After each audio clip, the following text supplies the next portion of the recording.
એમ થયું કે છેલ્લા 10-12 દિવસથી જે રીતે મારી વડોદરામાં મારું ભારતીય જનતા પાર્ટી કે જે રીતે બદનામી થઈ રહી છે એના કરતાં બહેતર છે કે મારે ઉમેદવારી મારી પાછી ખેંચી લેવી જોઈએ અને મેં મારી ઉમેદવારી પાછી ખેંચી છે.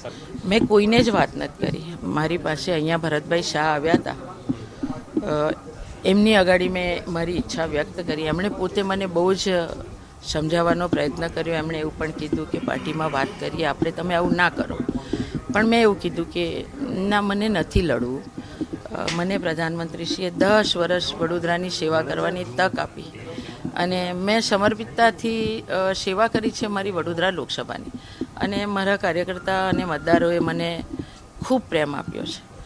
વાંકુની જે કંઈ ચાલી રહ્યું હતું એ આપ મીડિયાને પણ ખબર છે, મારા વડોદરા લોકોને પણ ખબર છે કે સદંતર જૂઠું ચલાવવામાં આવી રહ્યું છે, બધાને ખબર છે. તો એમાં મને એમ થયું કે રૂટિન રોજે રોજ જ્યાં સુધી હું ચૂંટણી લડું ત્યાં સુધી આ જ આવ્યા કરે, એના કરતાં બહેતર છે નથી લડવી.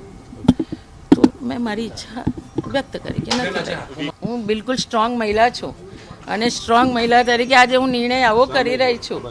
એટલે બિલકુલ મારી આંખમાં આંસુ પણ નથી અને મારી ભારતીય જનતા પાર્ટી અને મારા પ્રધાનમંત્રીશ્રીનો ખૂબ આભાર માનું છું કે મને 10 વર્ષ મેં વડોદરાની સેવા કરી અને આજે બી મારી પાર્ટી મને નથી કહેતી કે તમે પાછું લઈ લો.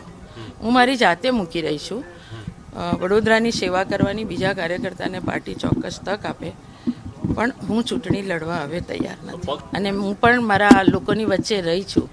એટલે ચોક્કસ મારી પ્રજાને એવું હશે કે મારી બહેન 10 વર્ષ સેવા કરીને ગઈ.